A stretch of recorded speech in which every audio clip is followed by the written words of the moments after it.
The California Supreme Court's decision to legalize gay marriage has raised questions of whether more states will follow suit.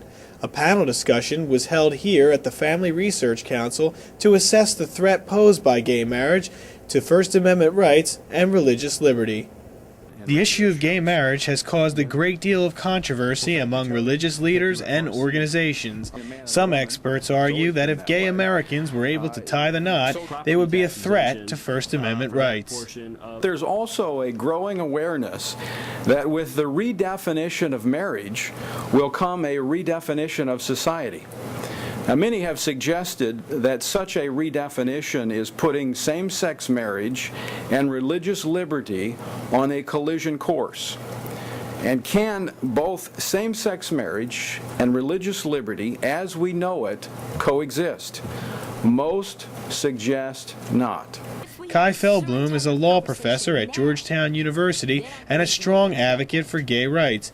She says religious liberty will not be threatened by gay marriage.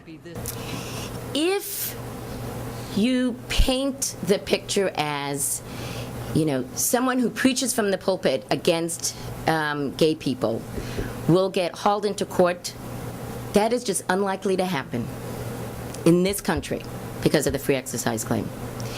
If you argue that churches are going to be forced to do marriages, again, unlikely.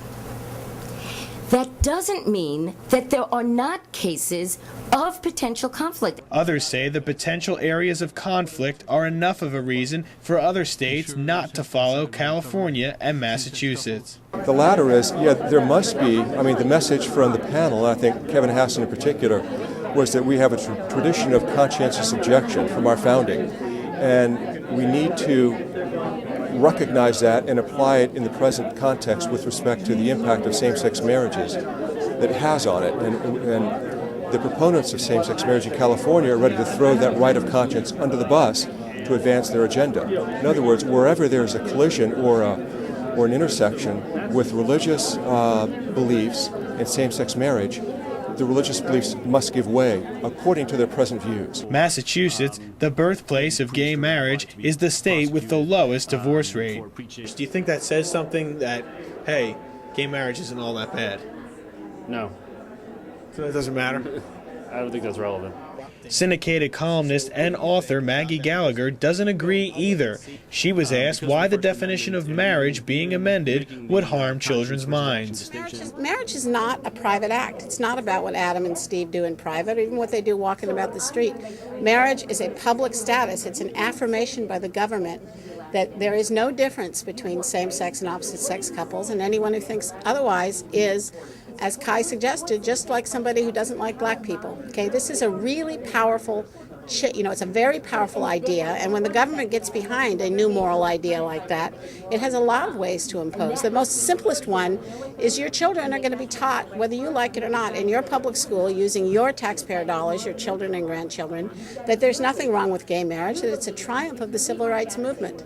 All right, and that old people like you who think marriage has something to do with bringing together men and women to make and raise the next generation, that you're just like bigots who oppose interracial marriage. It's not about what people do in private. It's about what the government endorses as the norm for the entire culture.